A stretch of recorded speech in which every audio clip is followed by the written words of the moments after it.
Chapter 1. The Golden Boy. The auditorium of Washington State High buzzed with applause, laughter, and camera flashes. It was the school's annual honor ceremony, and the air was thick with pride. The spotlight on stage cast a golden hue upon the podium where Leo Caldwell stood, tall, modest, with a slightly awkward smile that only made him more endearing.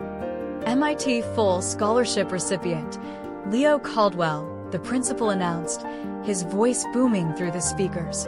The crowd erupted again. Teachers nodded approvingly.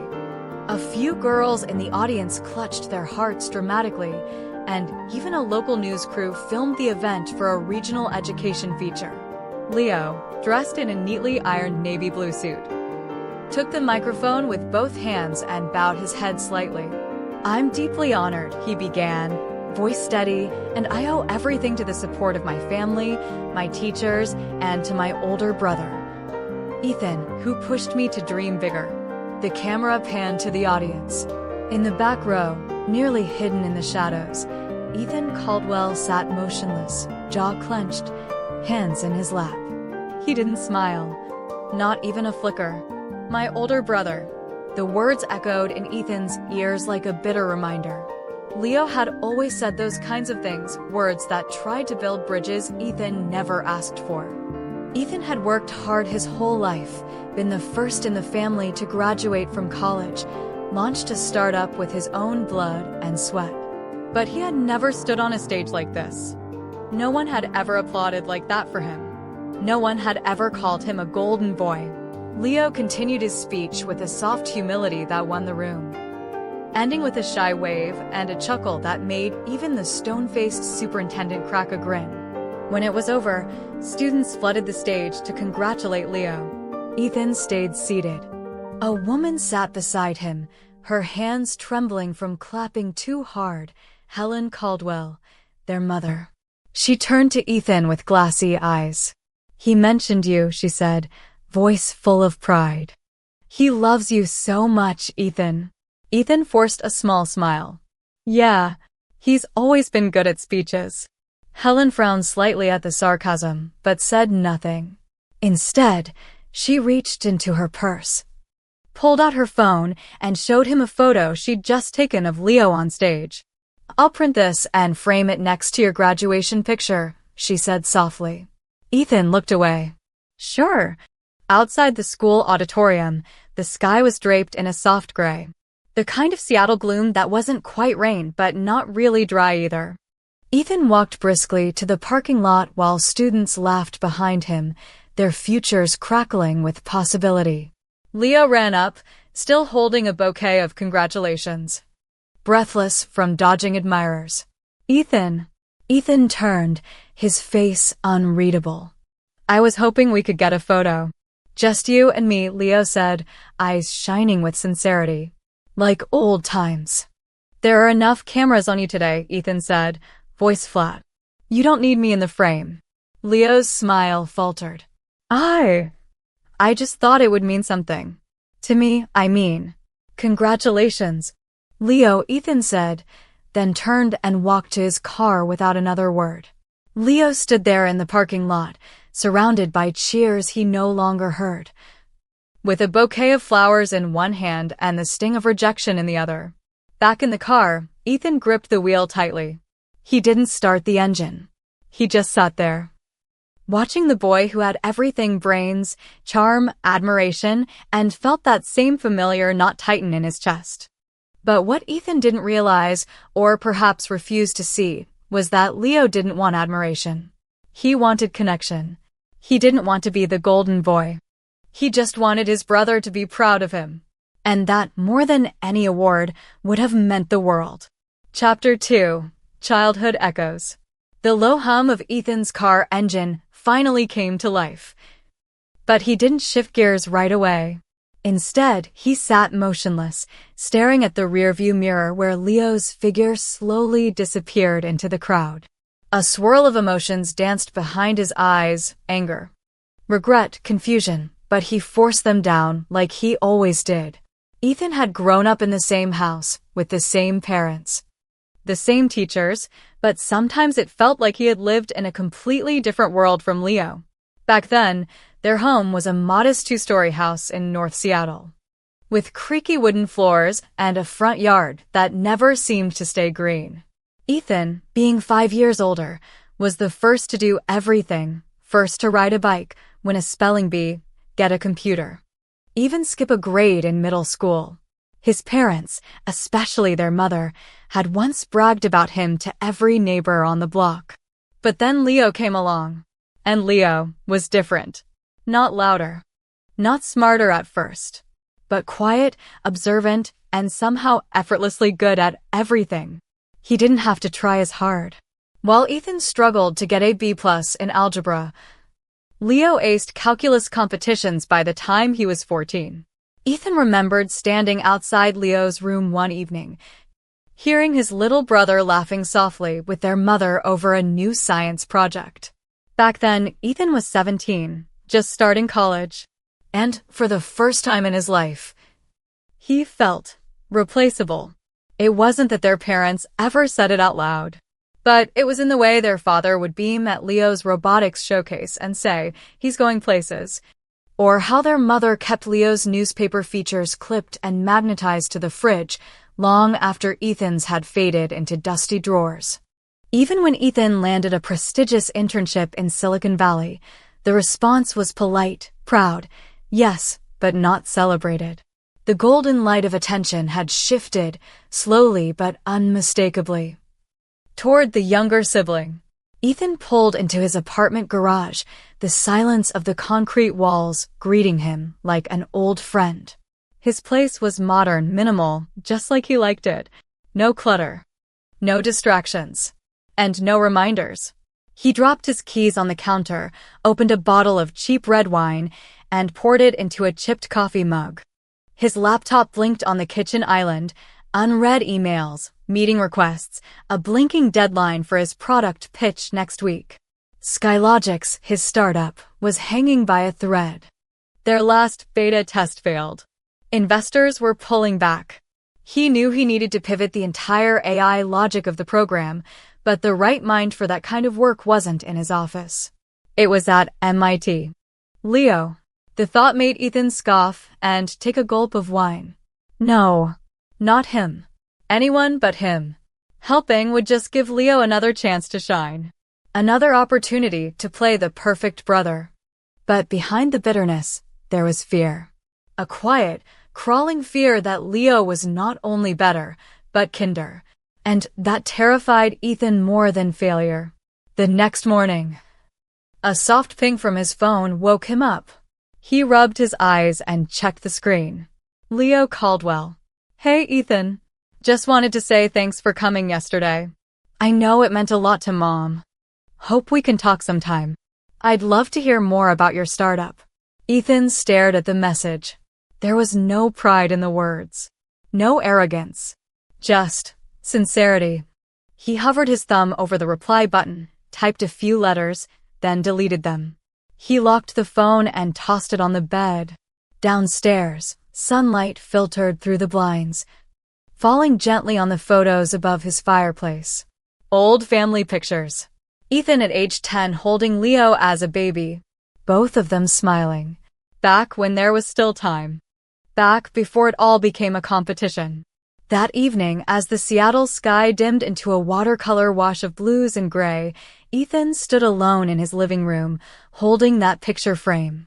He was tired. Not just of losing, but of being angry. And somewhere deep inside, a voice whispered, "He's still your brother." Maybe it's not too late to remember that. But Ethan wasn't ready to listen. Not yet. Chapter 3. Unspoken Coldness. The following week passed like molasses for Leo Caldwell. Each day at MIT was filled with technical seminars, lab experiments, and lines of code. He should have been thrilled. His AI project had just won a grant from the Department of Education. Professors were fighting to co-author with him.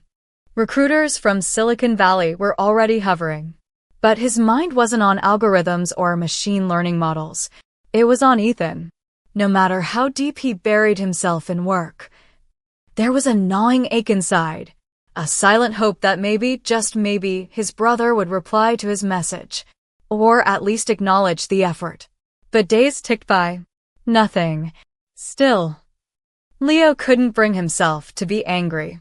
Resentment had no place in his heart. He had been on the receiving end of Ethan's coldness for years, sharp remarks, condescending glares. A chronic absence during milestones that should have mattered to both of them. Yet Leo remembered the Ethan from long ago. The one who built Lego cities with him on rainy afternoons. The one who taught him to ride a bike even when he kept falling over. That Ethan had disappeared somewhere along the way, replaced by a man who saw him more as a rival than a brother. And still, Leo believed in the possibility that the real Ethan was still there, buried beneath layers of pride and pain. On Friday evening, Leo flew back to Seattle for a short weekend visit. His mother's birthday was coming up, and he had promised her dinner. He arrived at the old Caldwell house with a bouquet of white lilies and a wrapped book on leadership psychology she'd been wanting.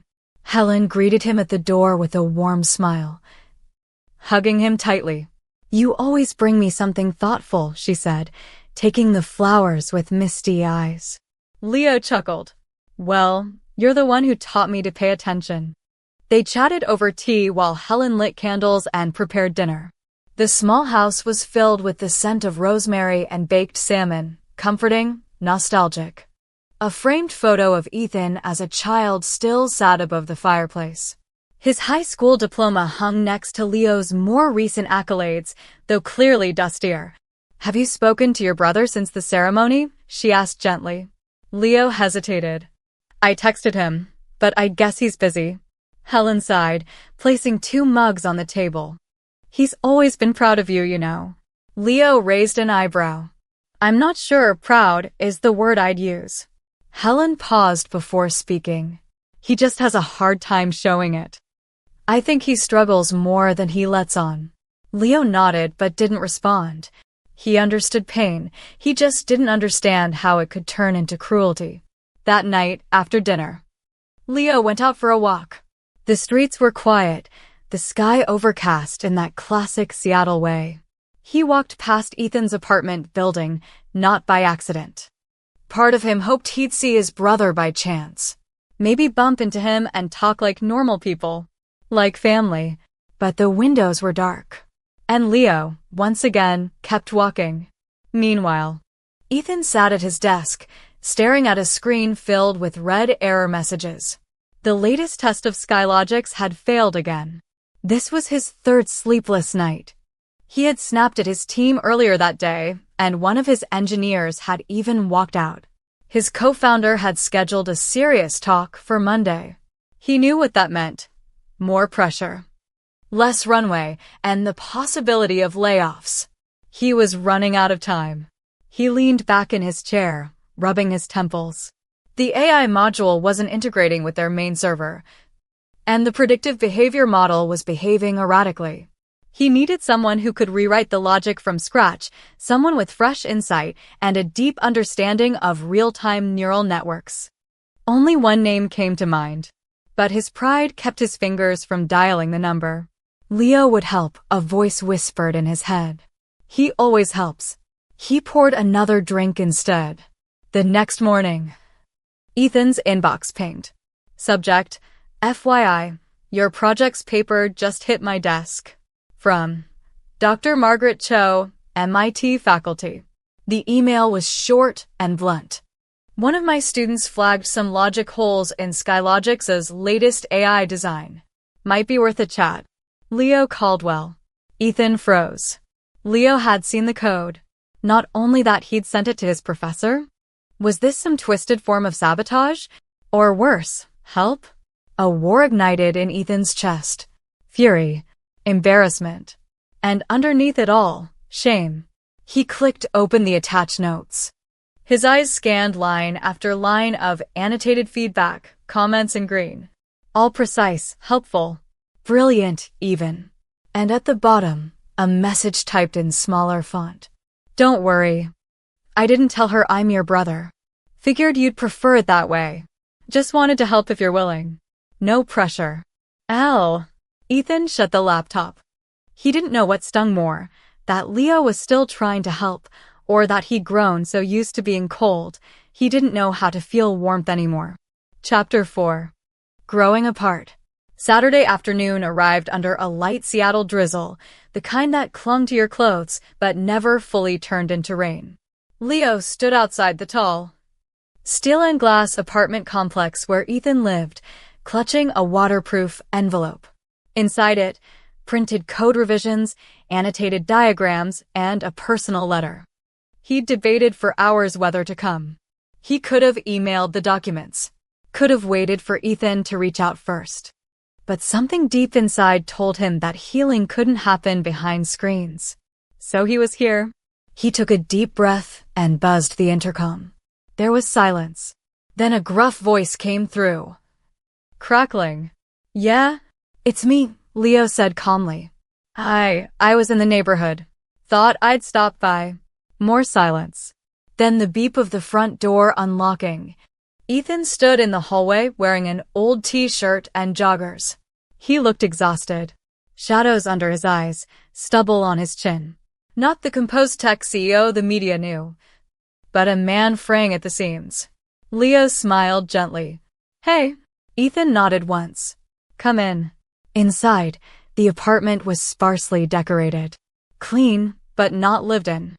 A single photo of their parents on a bookshelf. No pictures of them together. A whiteboard in the corner overflowed with algorithm trees, scribbles, and half-erased ideas. Leo handed him the envelope. I printed it out. Figured you'd want a hard copy. Ethan took it without opening. So what is this? Some kind of rescue mission? No, Leo said, sitting on the edge of the couch. It's just me wanting to help. Like always. Ethan snorted, dropping into the armchair opposite him. Of course. The genius brother with perfect grades, perfect friends, perfect future, still finding time to save his screw-up older brother. Leo didn't flinch. That's not how I see it. Not even close. Ethan opened the envelope and skimmed the pages. His eyes paused at certain lines that corrected key failures in his AI model. Areas he'd been stuck on for weeks. Leo had not only fixed the issues, he'd innovated on them. It hurt. But it was the truth. You could have gone public with this. Could have embarrassed me, Ethan muttered. I would never do that. Why? Ethan asked, voice cracking just a little. Why keep doing this? After everything? After I pushed you away for years. Leo's voice softened. Because you're my brother. That means something to me. A long silence stretched between them. Ethan set the pages down and leaned forward, elbows on knees. He looked up, finally, directly into Leo's eyes. I hated you, he whispered. Not for anything you did, but because you were everything I wanted to be. And Mom, Dad, they made it so obvious. Leo's heart clenched. I remember, Ethan continued, eyes glistening. The day you got into MIT. I drank an entire bottle of whiskey and smashed my own prototype. I couldn't stand the idea of you succeeding where I failed. Leo's throat tightened, but he kept still. I'm not proud of who I've been, Ethan said. But I didn't know how to stop comparing myself. You were always better. And it made me feel disposable. Leo finally spoke. You were never disposable. You were the reason I even started coding in the first place. Watching you build your first app, that was the moment I knew what I wanted to do. I didn't want to beat you. I wanted to be like you. Ethan blinked. The tension in the room began to shift, like a storm slowly passing overhead.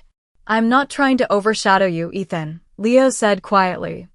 I just want us to build something, anything, together. As brothers. Ethan stood up and walked to the window. Rain tapped against the glass in a steady rhythm. He stood there for a moment before turning back. I'm scared, Leo. I failed so many times. I don't know if I'm cut out for any of this anymore. Leo walked over and stood beside him. Then let's fail together, he said. And figure it out from there. Ethan chuckled under his breath, just a small, cracked sound. But it was real. He reached out, hesitated. then pulled Leo into a short, awkward hug.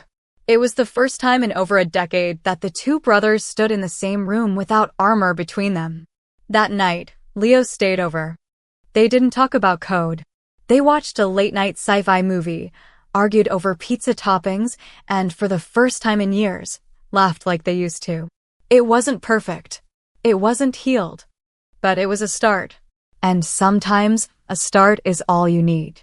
Chapter 5. Startup on the Edge. Monday arrived with a cold breeze and a looming sense of finality. Ethan stood in front of the Skylogic's headquarters, a modest 3-story building in downtown Seattle with tinted windows and a small, silver logo etched into the glass. It had once symbolized ambition and promise. Now it felt like a countdown clock. Inside, the tension was almost physical. His team sat around the conference table, weary-eyed and stiff. Jared, the COO, tapped a pen repeatedly on the table. Melissa, the lead developer, avoided Ethan's gaze entirely. Only Kevin, the ever-optimistic intern, gave him a hopeful smile. They were waiting for the verdict. The pitch deck was ready. The code had been updated, Leo's code, though only Ethan knew that. The server was stable. The new AI simulation had passed every internal test over the weekend. Still, it all came down to today's meeting. At exactly 10 a.m., the double doors opened. 3 men in suits walked in, led by Caleb Fields, a respected early-stage investor with a reputation for being brutally honest. He was flanked by his junior partners, who carried laptops and tablets like weapons.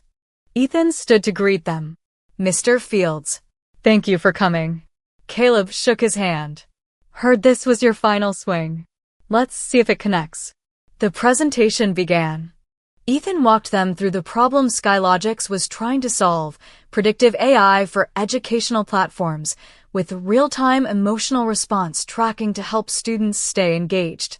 It was ambitious, niche, and difficult to execute. He tried to sell this before and failed, multiple times. But this time was different. The system ran smoother. The simulations felt real, even human. The new algorithm predicted students' stress levels based on subtle visual cues, adjusting teaching speed and method live. The logic was clean, elegant, and, if Caleb noticed, unmistakably academic in nature. That's new, Caleb said, squinting at a line of output on the screen. Ethan nodded. It's a new behavioral prediction module. We rewrote the neural response model from the ground up. Caleb arched an eyebrow. We? Ethan hesitated. This was the moment. The one where he had to decide, take the credit or tell the truth. He cleared his throat. Actually, my brother helped with that part. Leo Caldwell, from MIT. One of Caleb's assistants looked up immediately. Leo Caldwell? The same one who just published that paper on adaptive AI pathways. Ethan smiled faintly. The very same. Caleb leaned back in his chair. Impressive. And humble, for once. Ethan's team glanced at each other. Most had never heard Ethan speak about family, let alone give credit to someone else. The presentation ended with a live demo. The room was silent as the AI adjusted its simulated tutoring to a mock student's frustration. It slowed down, changed tone, gave a new example, and the mock student relaxed. The investors watched the graphs shift in real time. Caleb stood up. I'll be honest, he said. 6 weeks ago, I was done with this project. Too risky, too many holes. But this is polished. He paused, letting the tension simmer. We're in. A wave of breathless relief swept the room. Ethan's knees nearly gave out. He managed to thank you, shook hands, and walked the investors out with the kind of steady confidence he hadn't felt in months.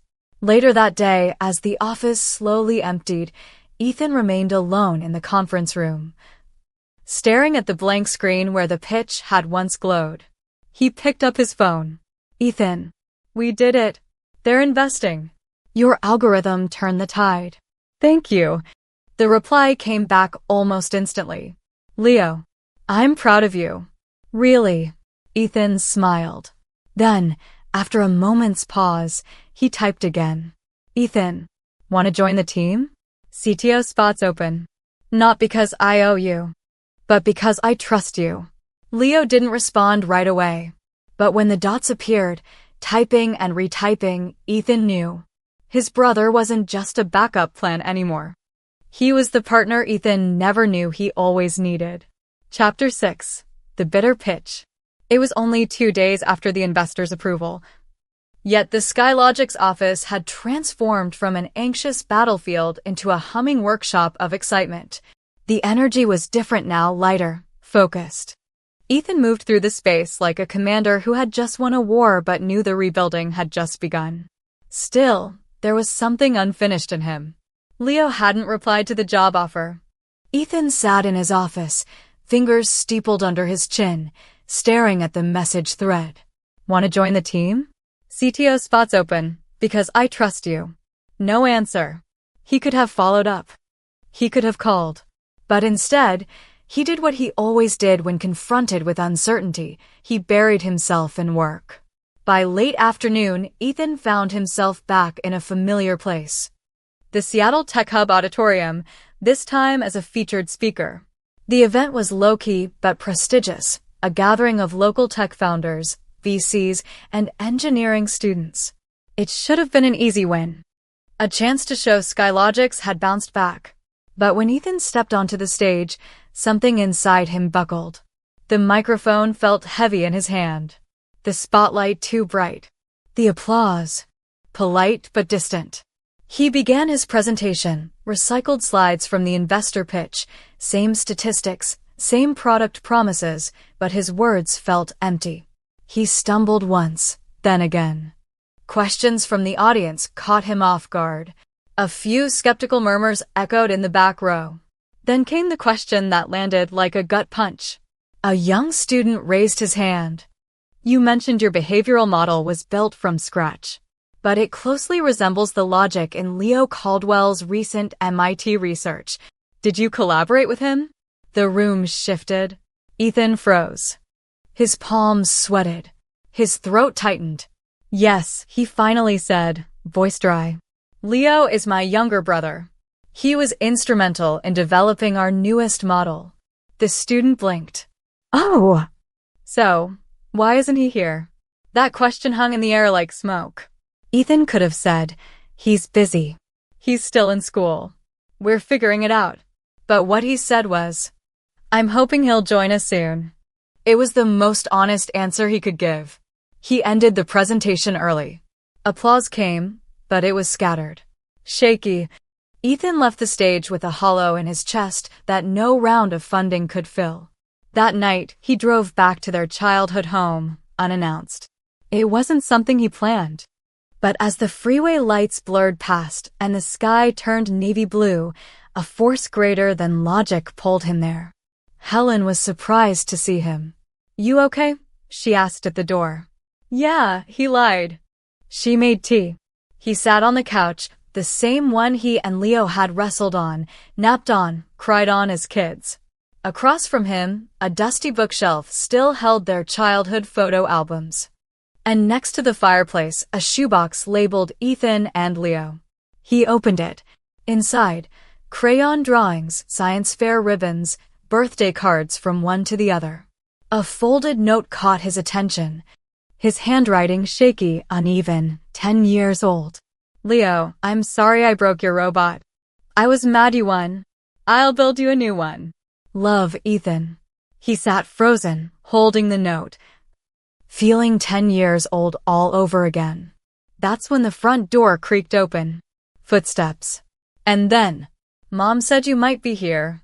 Ethan turned. Leo stood in the doorway, carrying a laptop bag and a hesitant smile. I figured I owed you an answer, Leo said. Ethan stood. I wasn't sure you'd come. Leo shrugged. Wasn't sure I would either. They stared at each other for a moment, the silence no longer tense, but charged with something gentler. Understanding. Wounds acknowledged, not ignored. I watched the Tech Hub stream, Leo said. You looked miserable. I was, Ethan admitted. You weren't there. Leo chuckled. You're really bad at public praise. I'm working on it, Ethan replied, lips twitching into a smile. Leo walked to the couch, glanced at the open box. He picked up the same note. You were always better with your hands than your words, he said. Still am, Ethan replied. That's why I need you. There it was. The truth. Laid bare. Leo nodded slowly. Then let's build something better. Together. He extended his hand. Ethan took it. And, for the first time, they shook hands not as brothers divided, but as partners united. Chapter 7. Building Together. Monday morning arrived under a golden spring sun. As if the skies of Seattle themselves had sensed a new beginning. Ethan stood outside the Skylogix building, dressed in his usual dark blazer. But there was something different about him today. His shoulders weren't as tense, and his eyes didn't carry that usual restless flicker. He looked grounded. Next to him stood Leo. In a charcoal hoodie and jeans, carrying a slim laptop bag slung across his chest. Despite his calm exterior, his heart thumped with the rhythm of nervous anticipation. This was a new world, corporate, fast-paced, filled with egos and investors.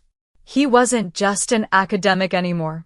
He was now the Chief Technology Officer of Skylogix.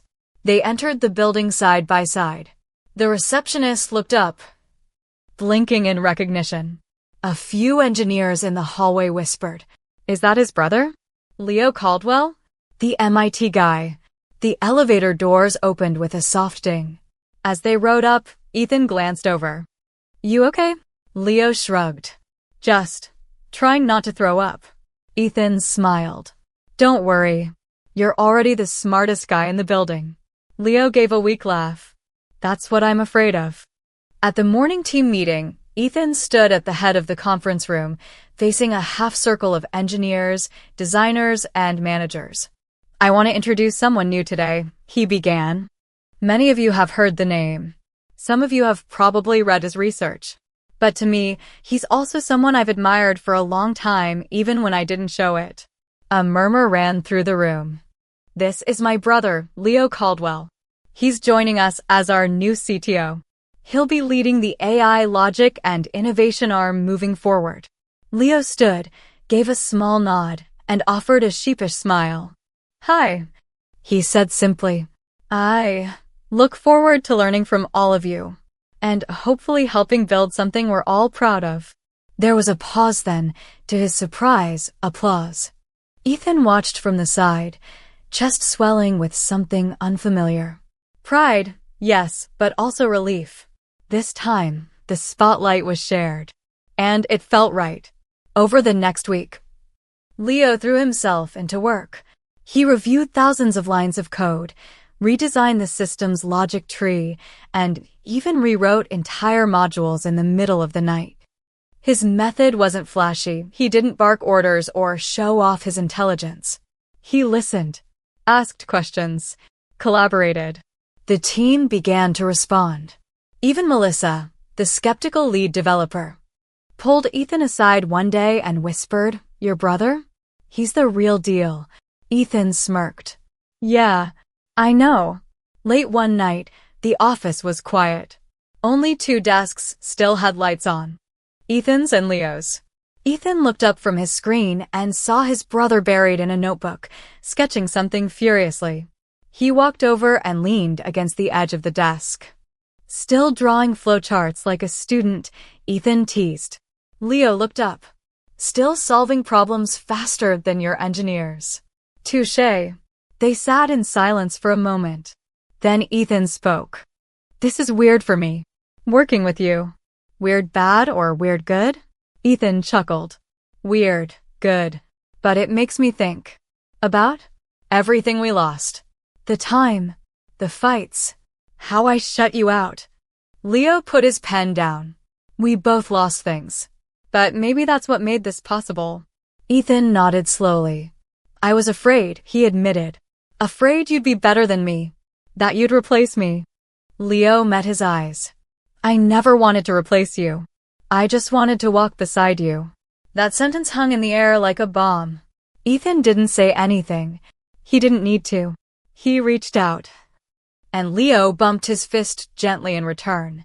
The next morning, the Skylogics team gathered around the main screen. Leo stood beside Ethan as they unveiled the new AI core, rebuilt from the ground up. The simulation ran seamlessly, every feature adapted in real time. A hush fell over the room, then thunderous applause. Jared whispered, "This is going to change the game." Ethan looked at Leo. For the first time in their lives, they were building something together, not as competitors, not as one overshadowing the other, but as brothers. And they were just getting started. Chapter 8. From Rivals to Partners. Skylogics was on fire, and not the kind Ethan had grown used to putting out. Within a month of Leo's official onboarding, their AI platform was garnering attention far beyond Seattle. Educational nonprofits, edtech startups, and even government institutions were requesting demos. Articles buzzed with headlines like "Skylogics reinvents AI in education" and "The Caldwell Brothers, tech's new dynamic duo." It should have been the highlight of Ethan's career. But something was off. It began subtly. At the weekly board meeting, a senior partner from their investment group referred to Leo as the visionary backbone of Skylogics. On another day, a VC blog published an article titled, "How Leo Caldwell is Saving His Brother's Startup." The headline stung more than Ethan would admit. Then came the partnership pitch. Northridge Learning, one of the top 5 digital education platforms in the country, reached out. They were interested in licensing Skylogics' emotional adaptive AI model, a deal that could be worth 7 figures. Their team requested a technical deep dive with the CTO. Leo. Ethan had always been the face of Skylogics, the one who stood on stages and navigated boardrooms. But this time, the client wanted Leo to lead the call. It was logical. Leo had authored the core framework. But for Ethan, logic didn't numb the sting of feeling peripheral. "You'll both be on the call," Leo had offered. "We can tag team." "Sure," Ethan replied flatly, then disappeared into his office. The call with Northridge took place on a Wednesday morning. Their executives filled the screen in sleek suits, all nodding enthusiastically as Leo broke down the system architecture.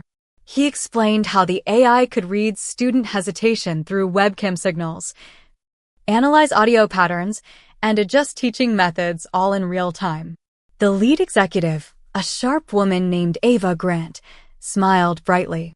"Mr. Caldwell, that was the clearest, most impressive technical explanation we've heard. Your mind is extraordinary." Ethan forced a smile beside him.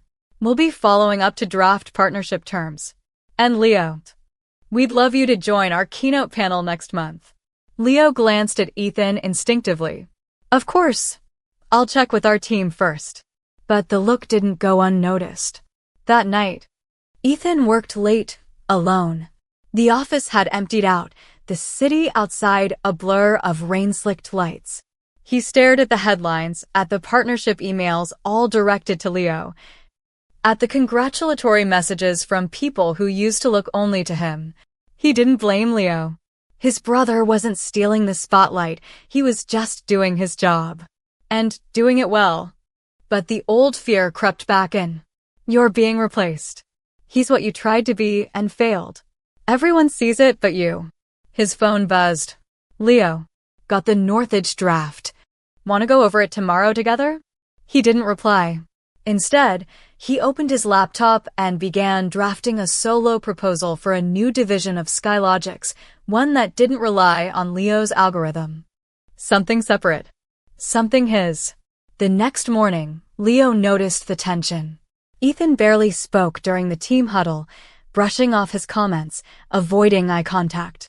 At lunch, he sat with the marketing team instead of in the usual spot with Leo. Finally, Leo pulled him aside. "Is something wrong?" Ethan shook his head. "Just busy." "Ethan," Leo said, frowning. "You're not good at hiding it anymore." Ethan sighed and leaned against the glass wall of the hallway. "You're the star now, Leo. That's fine. That's what this company needed. I didn't expect to feel so irrelevant in my own story. Leo was silent for a moment. Then he said softly, "You're not irrelevant. You're the reason there's even a story." Ethan looked down. "Doesn't feel that way lately." Leo took a breath. "Then let me step back." "What?" Ethan looked up, startled. "I don't need to be in the keynote. I don't need to lead the partnership rollout.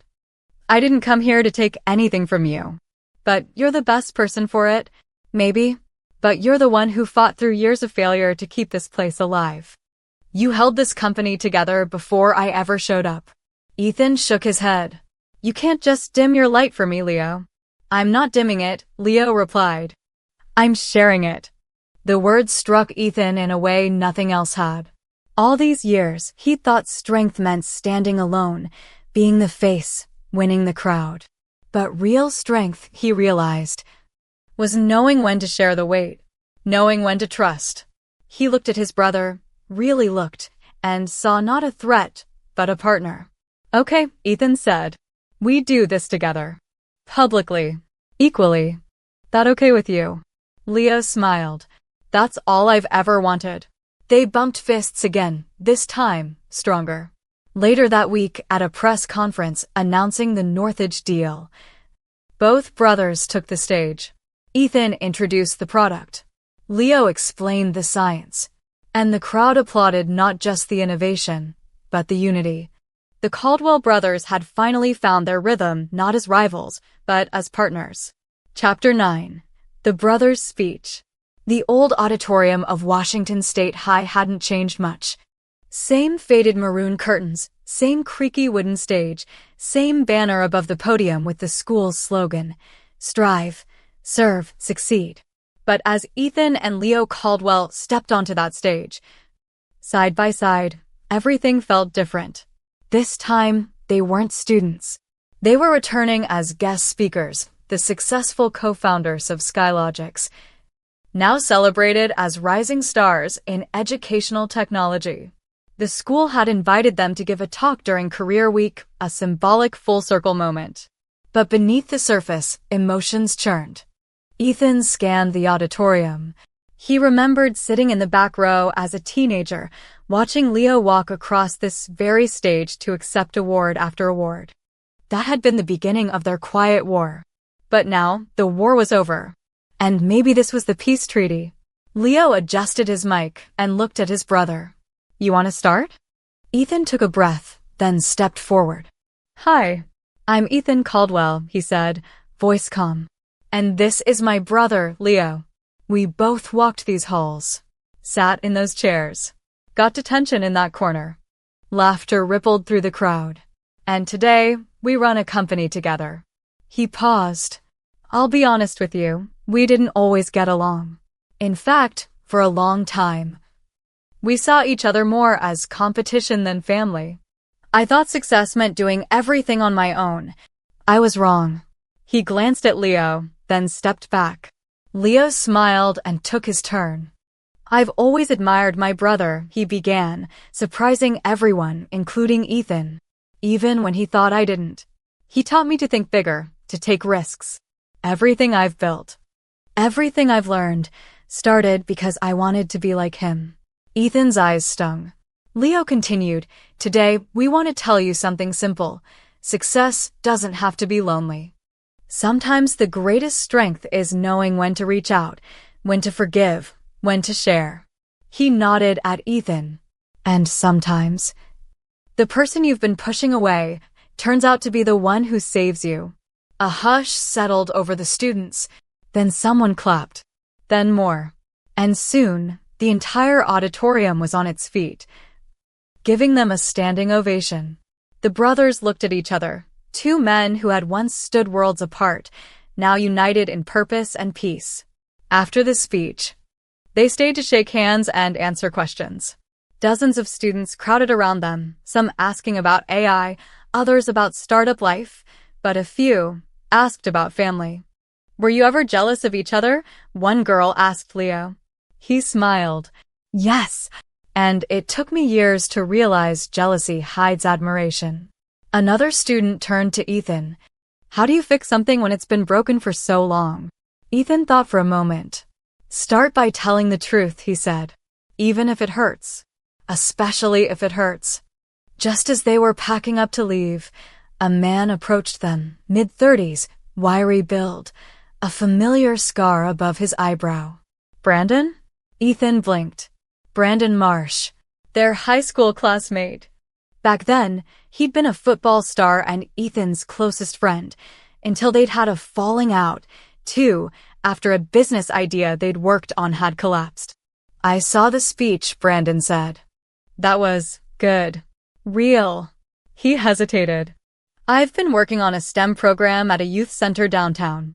We're underfunded, but the kids have potential. Any chance you two could stop by sometime? Just to talk to them.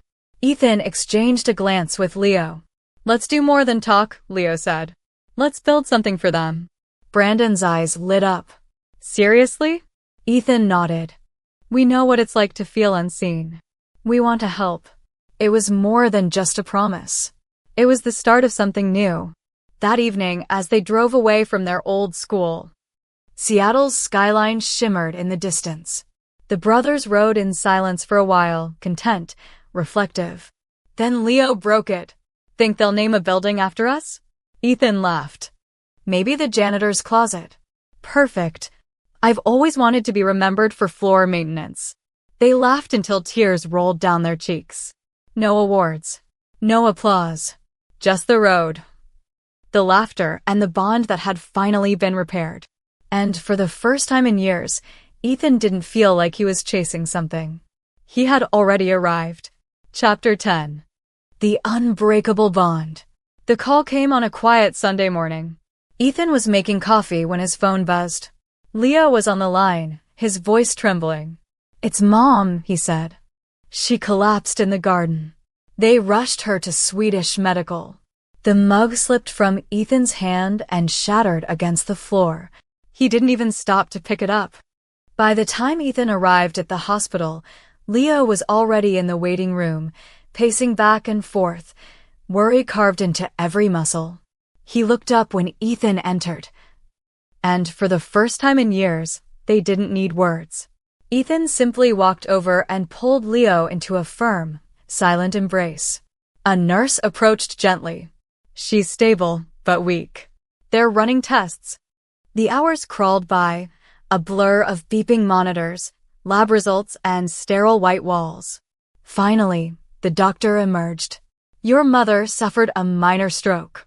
We were able to stabilize her. But there's some damage. She'll need physical therapy. And rest. A lot of it. Leo's face fell. Ethan closed his eyes. She asked for both of you, the doctor added, if you're ready. They walked into the room together. Helen Caldwell lay in a reclined hospital bed, pale and fragile, but smiling weakly when she saw them. My boys, she whispered. You're both here. Of course we're here, Leo said, kneeling beside her. Ethan stood frozen at the foot of the bed, words caught in his throat. Helen reached out a shaking hand. Ethan. He moved forward and took her hand in both of his. I'm sorry, he choked.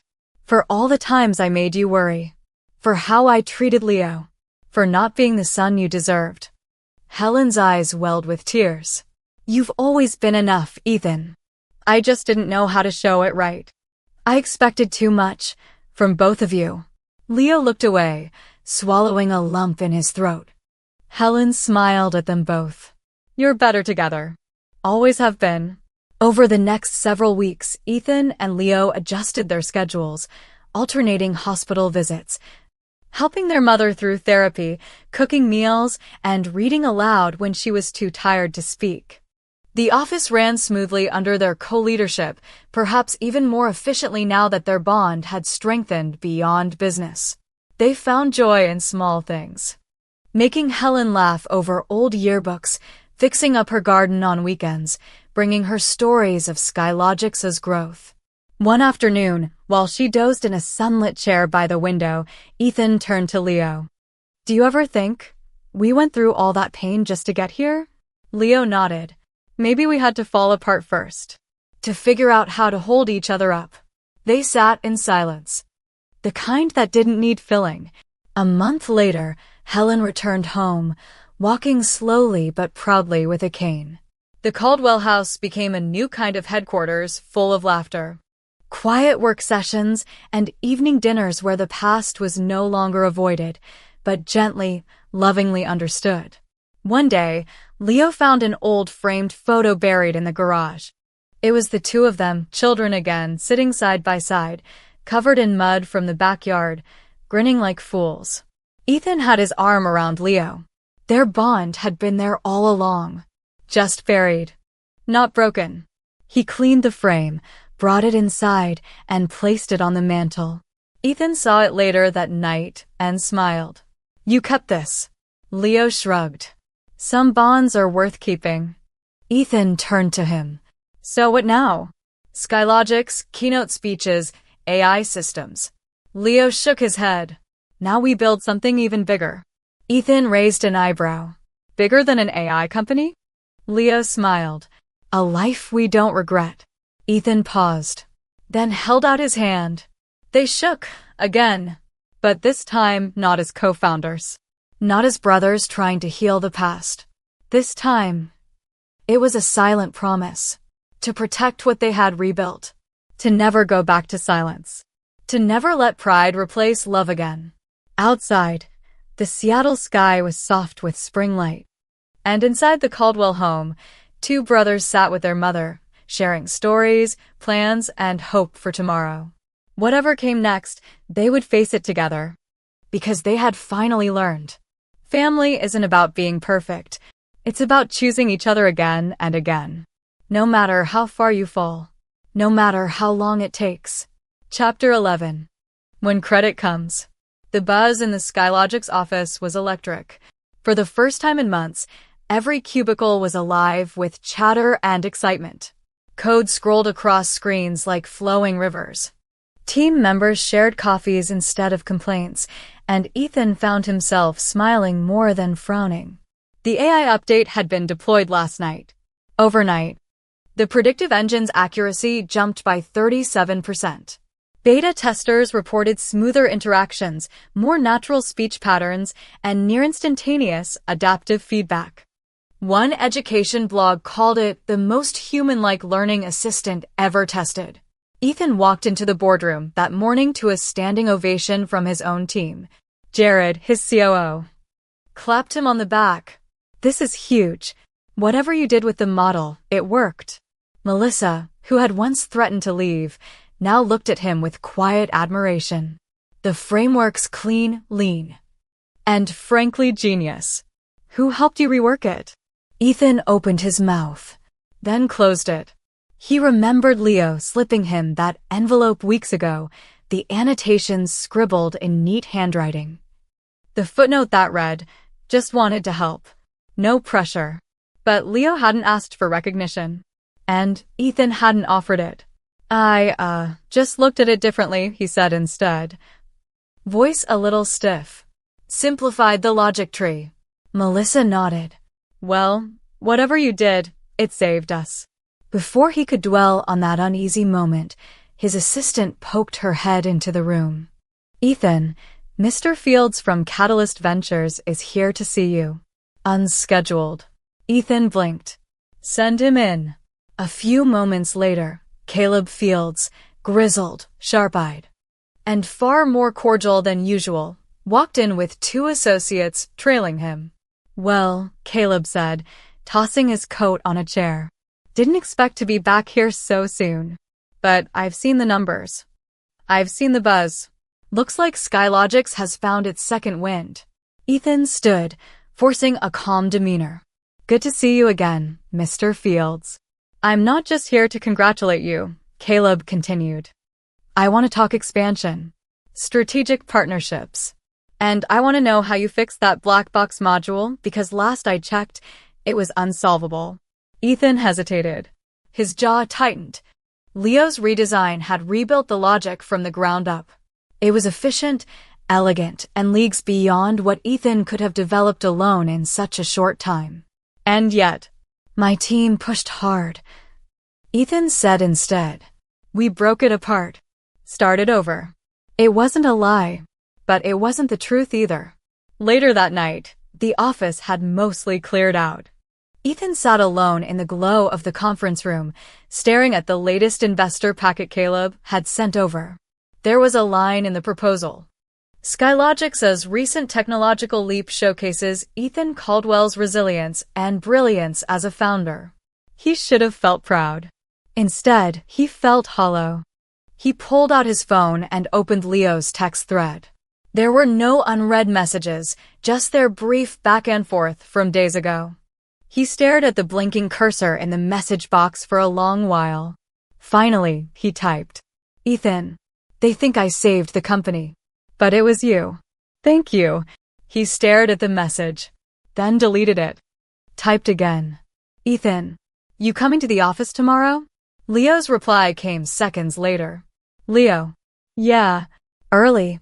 I want to test a new interaction layer for the student avatar. You okay? Ethan paused. Ethan. Yeah. Just tired. Bring coffee? Leo. Always do. Ethan smiled, just a little. He hadn't given Leo the credit yet, but he was beginning to understand something deeper. It wasn't about who got the spotlight. It was about who kept the light from going out. And for the first time, Ethan knew he didn't have to carry the fire alone. Chapter 12. Silent Gratitude.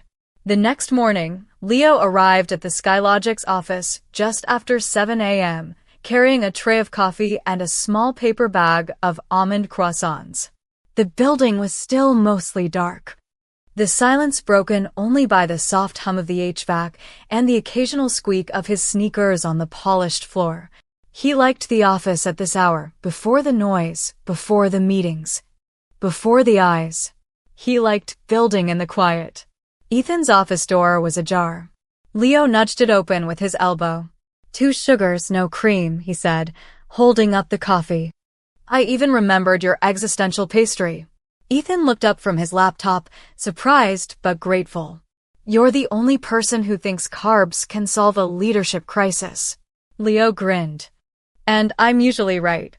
They sat together in companionable silence, sipping coffee while reviewing Leo's new interaction layer.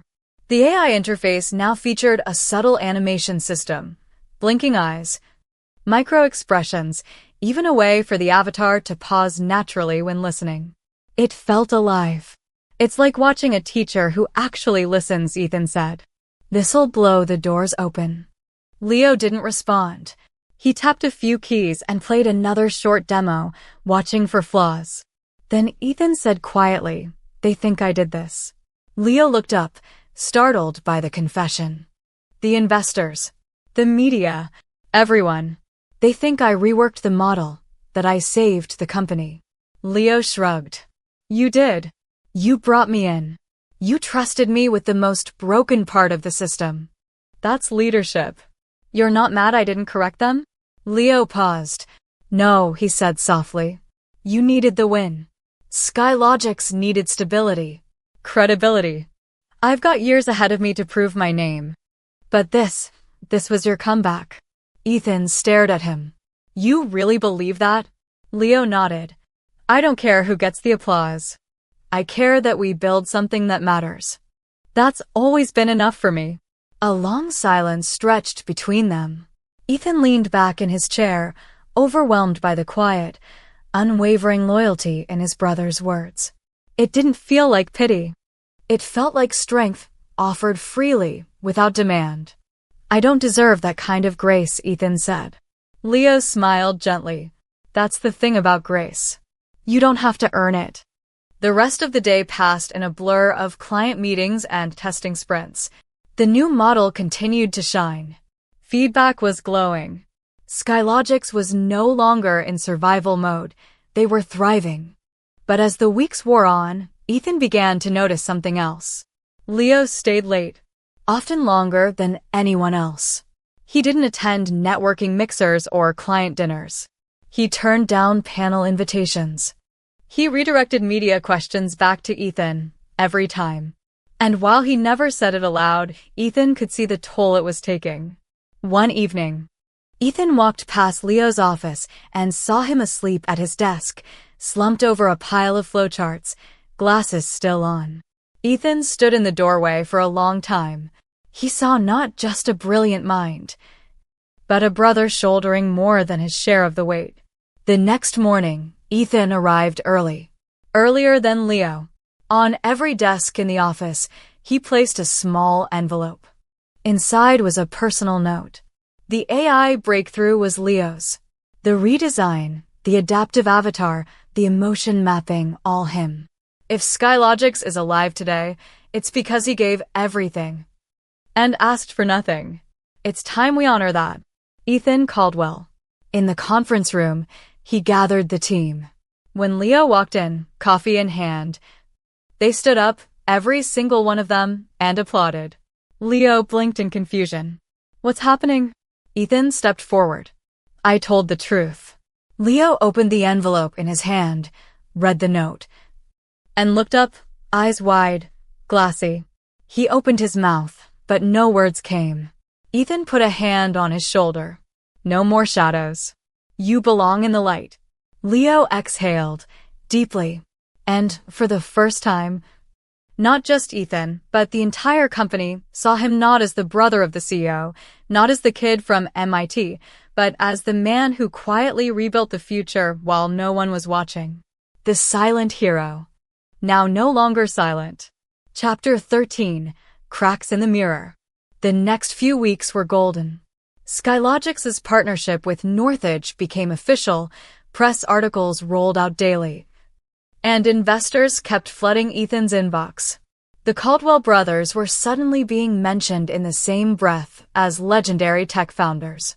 But beneath the success, something in Ethan was unsettled. It started with the messages. Emails from tech blogs asking for solo interviews with Leo. Event organizers requesting Leo to headline conferences without Ethan. Articles praising the quiet genius behind Skylogics began to outnumber those hailing its CEO. Even the company's internal team had started calling Leo's corner the engine room with a kind of reverence Ethan hadn't seen since the early days of his own rise. And Leo, he handled it all with humility. Always redirecting praise. Always deflecting credit. Always saying, Ethan built the company. I just fixed the engine. But one night, Ethan stayed late to review the back-end code archive on a server migration task. He wasn't snooping, not at first, until he noticed something strange. A private GitHub branch, labeled L_Caldwell, prototype/insight_AI_beta. He clicked it open. Inside was a fully developed learning model, an enhanced version of their current Skylogics core. Smoother, faster, far more sophisticated. And it wasn't just a patch. It was a completely new product. More alarming, the project had been created 6 months before Leo officially joined Skylogics. Ethan sat frozen in his chair, a storm brewing behind his eyes. Leo had already built the solution.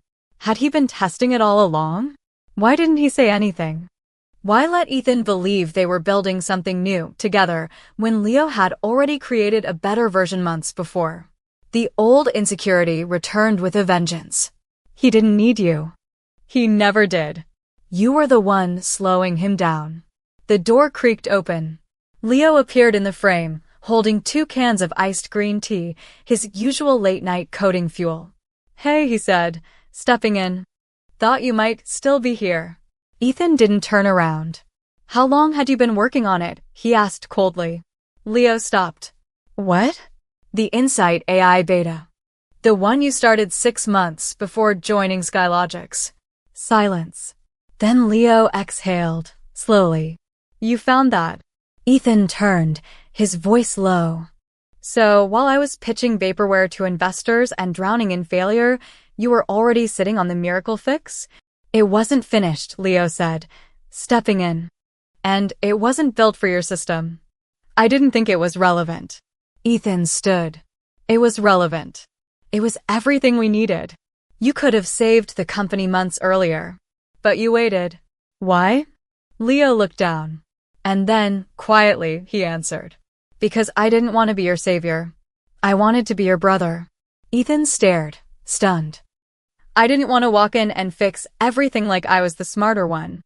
I didn't want to replace you, Leo said, his voice trembling. I wanted to rebuild with you. On your terms. I was afraid that if I showed you what I had too soon, you'd see me the way you used to, as competition. Ethan's breath caught. Leo continued, so I held back. I didn't need to be the hero. I just wanted to be let in. The words hit harder than any investor pitch, any article, any silent act of kindness. Ethan sank into his chair, head in his hands. I've spent so long chasing the idea that I had to win alone, he whispered. I thought that if I leaned on anyone, even you, it meant I failed. Leo stepped closer. It's not failure to accept help. Ethan, it's family. They didn't speak for a long time.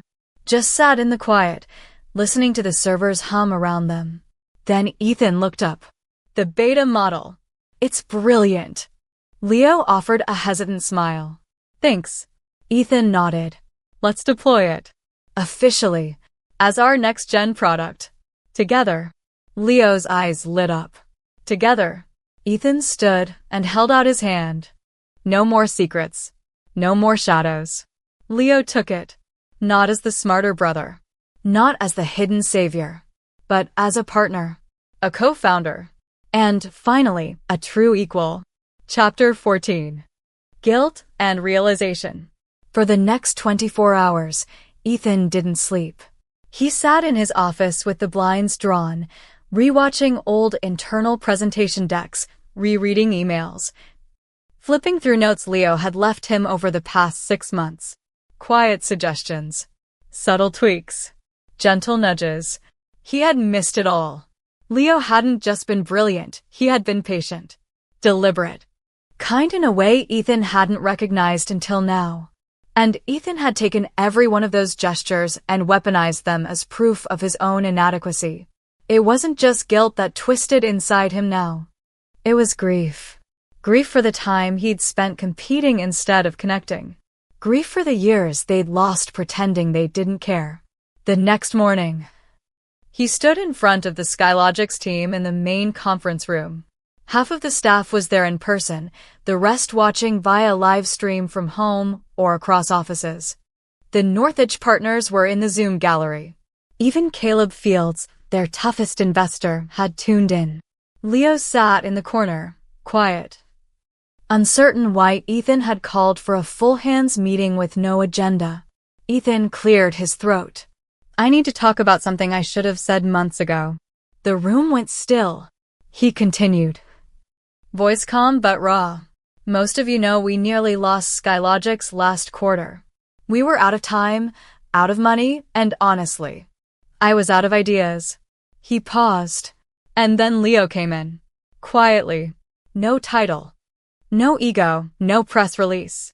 Just quietly. And he saved us. Gasps and murmurs rippled through the team.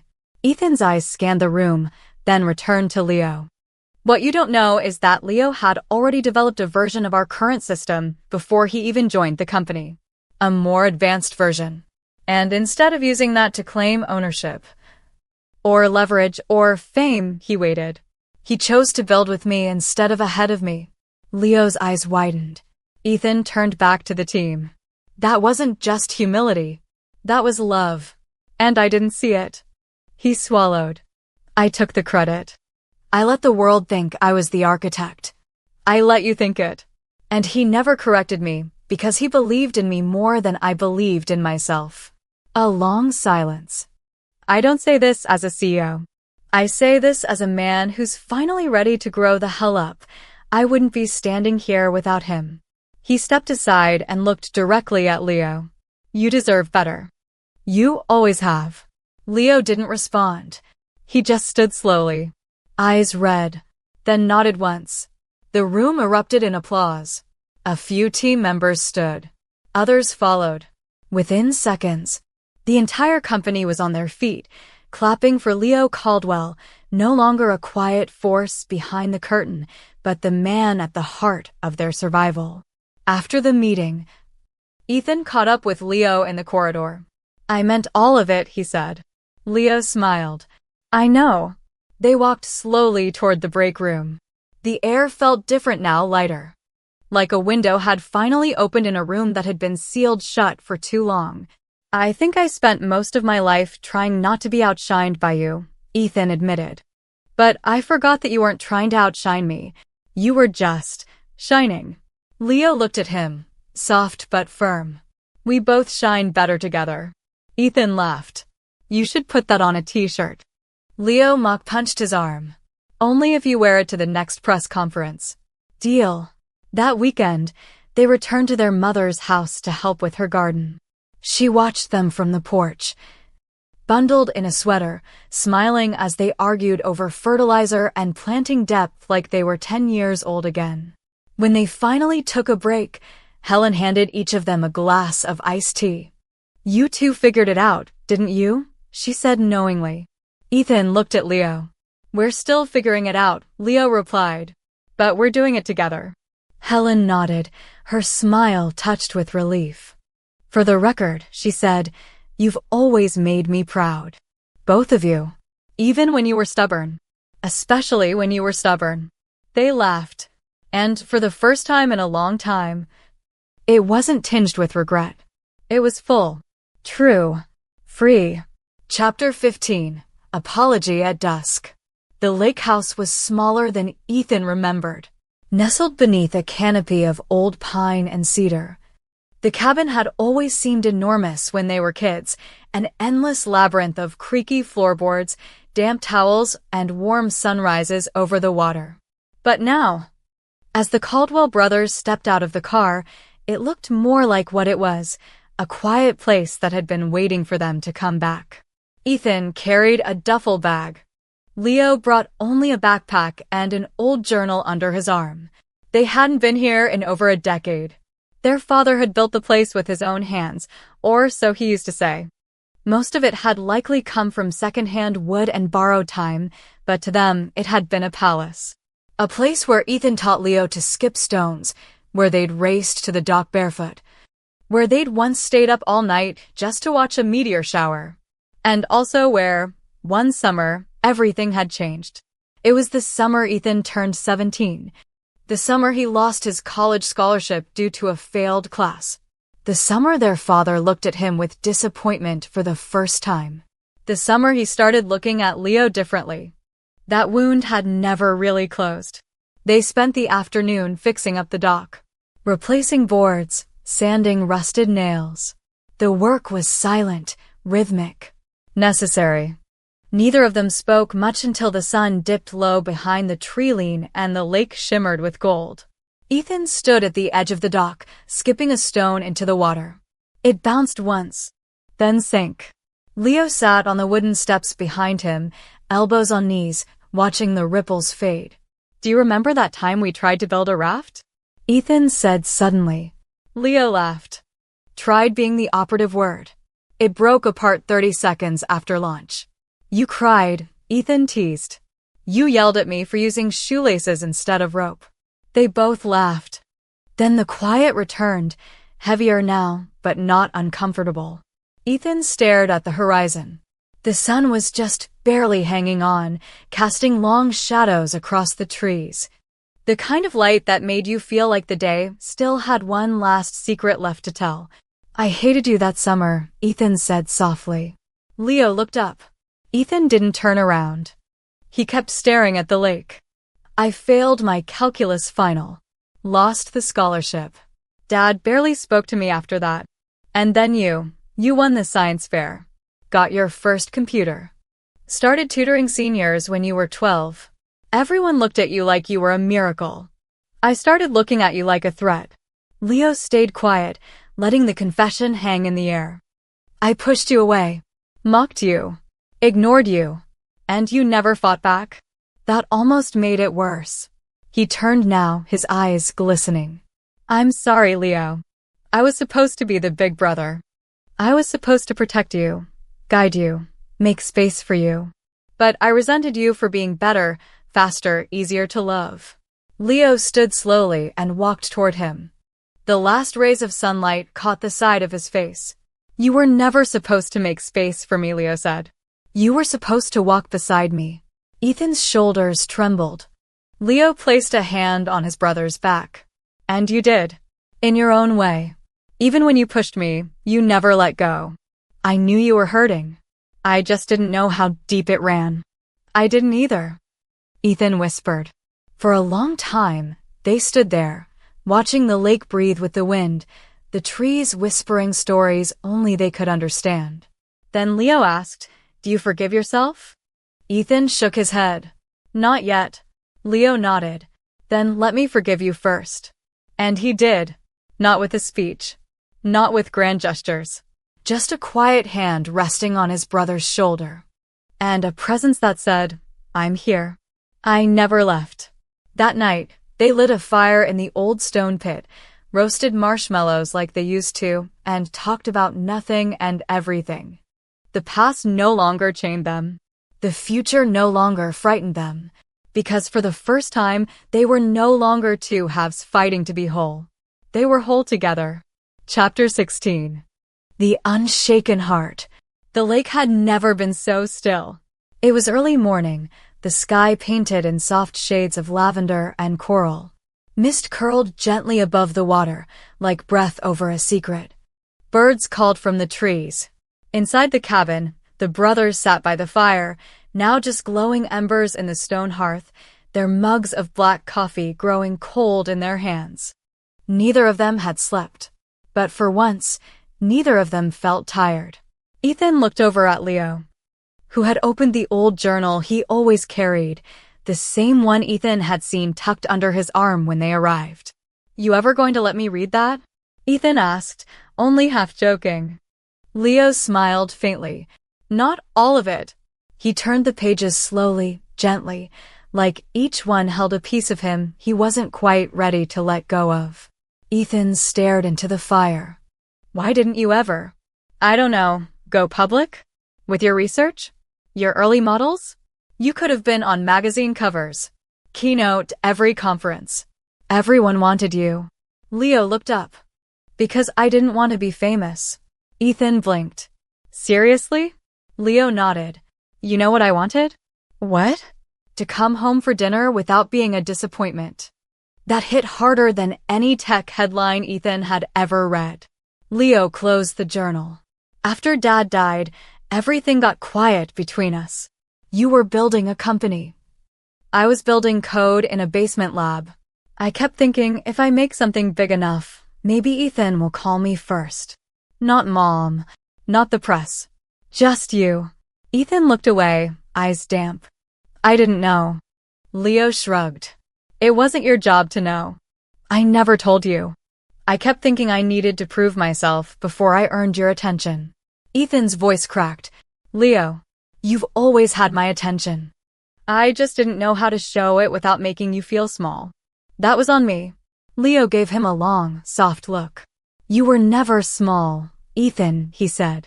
You were the one who taught me how to dream. Ethan swallowed hard. And you were the one who made it possible. Later that day, they returned to the city. Back to meetings and models, to client calls and code releases. But something had changed.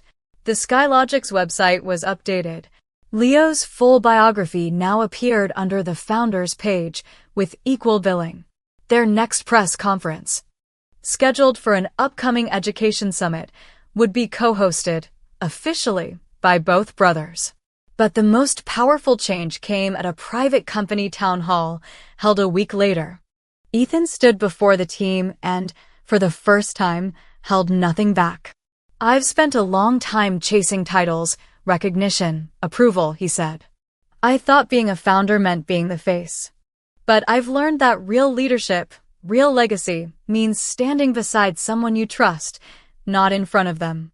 He turned to Leo. And there is no one I trust more than my brother. The room erupted in applause. Leo stepped forward, but didn't say much. He simply looked at his brother and nodded, the way you do when words fall short, but understanding runs deep. In the weeks that followed, Skylogix launched their most successful product line yet, Insight, the model Leo had quietly nurtured into life. School districts signed on across the country. Education boards praised the platform. Parents wrote letters. But none of that defined the Caldwell brothers. What did? It was in the small moments. 2 sets of initials carved into the dock's edge. Shared coffee at 7 a.m. before anyone else arrived. A quiet walk through their mother's garden, shoulder to shoulder. And the knowledge that no matter how far they climbed, they would never again let each other fall.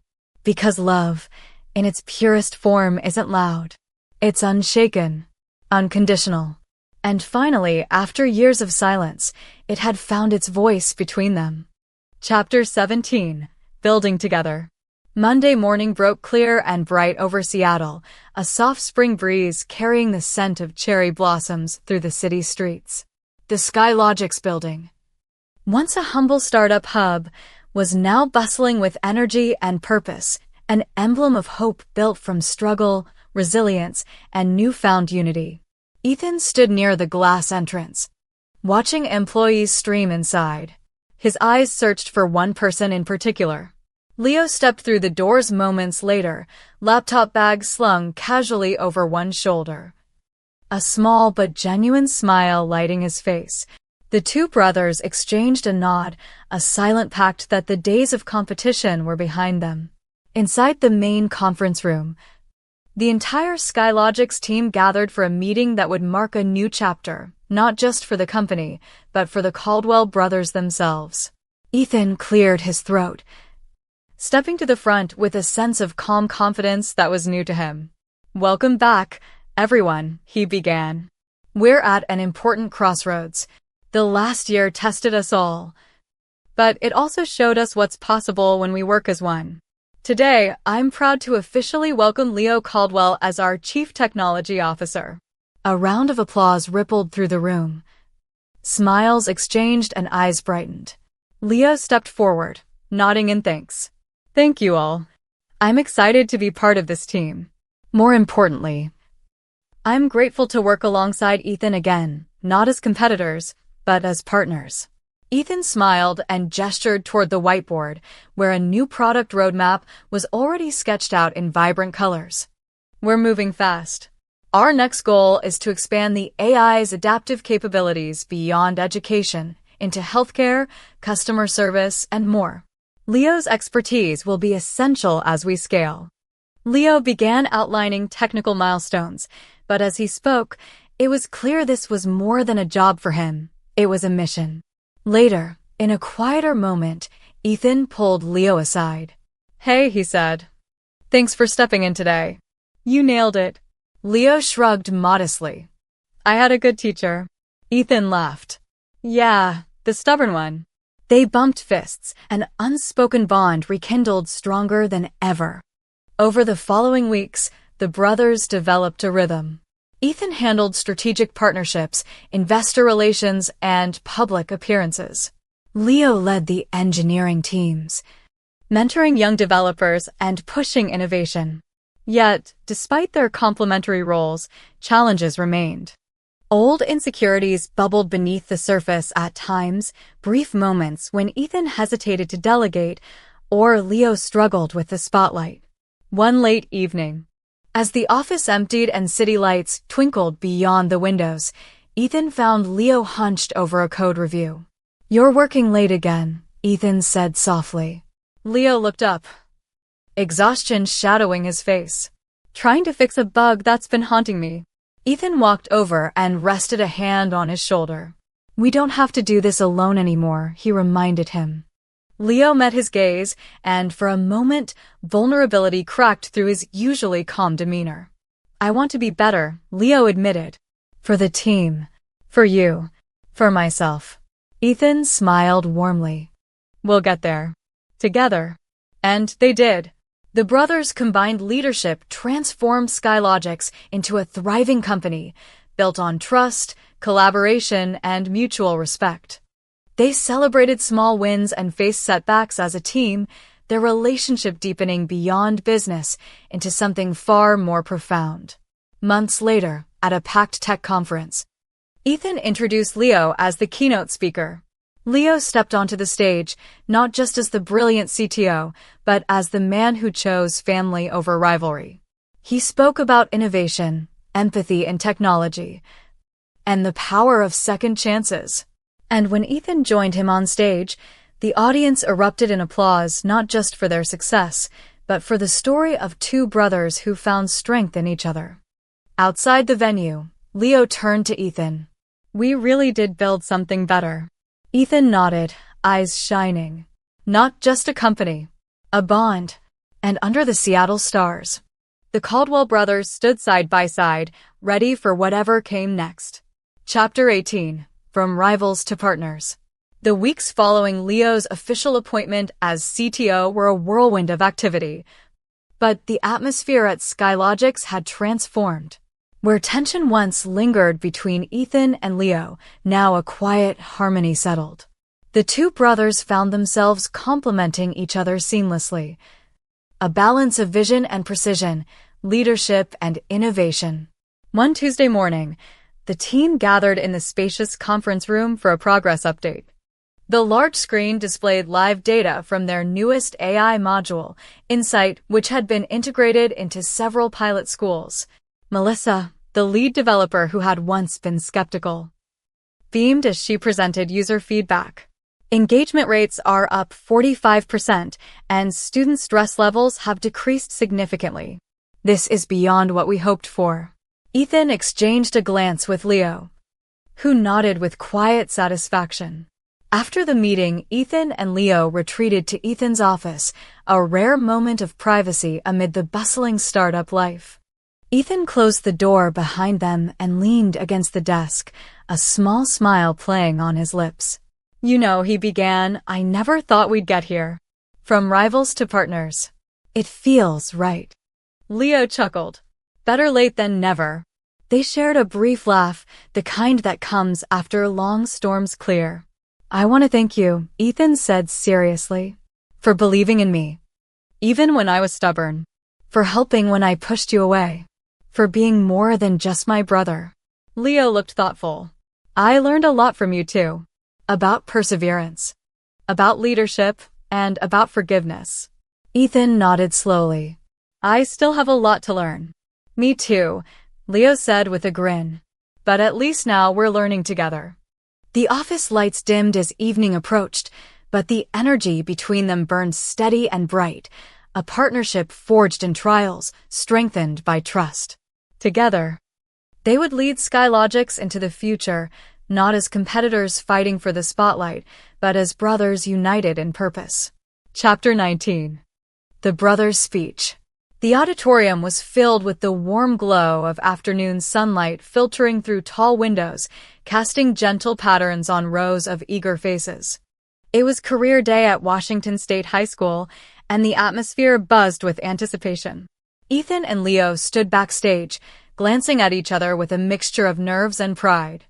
This was more than just a speaking engagement. It was a chance to come full circle, to share their story where it all began. Ethan cleared his throat and stepped forward first. "Good afternoon. I'm Ethan Caldwell, CEO of Skylogix, and this is my brother, Leo, our CTO." The students leaned in, curious. Ethan continued, "We grew up right here, walked these halls, faced challenges that sometimes felt impossible. For a long time, we were more rivals than family." Leo smiled softly. "But over time, we learned that success isn't about standing alone. It's about leaning on those who matter most." Together, they told stories of failure, forgiveness, and the power of working together. The auditorium filled with applause not just for their achievements, but for the honest vulnerability they shared. Afterward, as students lined up to ask questions, a former classmate approached. Brandon Marsh, now running a youth STEM center, invited them to collaborate on mentoring local students. Ethan and Leo exchanged glances and nodded. Their journey had come full circle, and together, they were ready to inspire the next generation. Chapter 20. The Unbreakable Bond. The Caldwell family home was warm and filled with soft light as dusk settled over Seattle. The familiar creak of the front door was followed by laughter echoing through the halls. Ethan and Leo sat beside their mother on the worn couch, sharing stories that once seemed impossible to tell. Helen smiled, her eyes glistening. "You boys have come so far. I'm proud of you both." Ethan reached over, taking Leo's hand in his. "We couldn't have done it without each other." Leo nodded. "We've learned that family isn't perfect. It's choosing to be there, no matter what." Outside, the city lights shimmered, but inside that small living room, a stronger light glowed, the unbreakable bond of brothers who had found their way back to each other. No matter the past, no matter the pain, their love and forgiveness built a foundation that nothing could shake. Together, they were home.